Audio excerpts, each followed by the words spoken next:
కూకట్పల్లి నియోజకవర్గ కాంగ్రెస్ ఇన్ఛార్జ్ బండి రమేష్ అల్లాపూర్ డివిజన్లో పర్యటించారు. యువ నాయకుడు దేవరింటి మస్తాన్ రెడ్డి ఏర్పాటు చేసిన పార్టీ కార్యాలయాన్ని ప్రారంభించారు.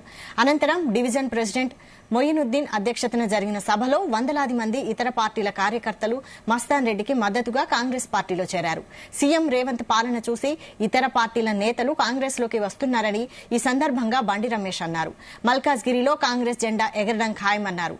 ఈ కార్యక్రమంలో అల్లాపూర్ డివిజన్ కు చెందిన కాంగ్రెస్ సీనియర్ నేతలు కార్యకర్తలు భారీగా పాల్గొన్నారు. కాంగ్రెస్ పార్టీ విధి విధానాలు రేవంత్ రెడ్డి అన్న నాయకత్వం మా బండి రమేష్ అన్న నాయకత్వం మధ్య ఈ పార్టీలోకి నేను రావడం జరిగింది. నేను ఇంతకుముందు BRS party division youth president గా చేయడం జరిగింది. కాంగ్రెస్ పార్టీ విధి విధానాలు నచ్చి నేను ఈ పార్టీలో చేరడం జరిగింది.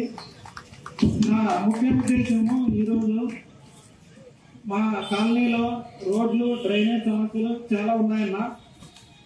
మరి ముఖ్యంగా మాకు కమిటీ హాల్ లేదు. మా కాలనీలో ఏదైనా బర్త్డే కానీ పెళ్లిళ్ళు కానీ చేసుకోవాలంటే పేద ప్రజలు ఏ పర్వతనగరం, ఏ జేడీ ఫంక్షనాలు, ఎక్కడ మూసాపేట, ఎర్రగడ్డ ఏటో వెళ్ళి చేసుకోవాల్సి వస్తుంది.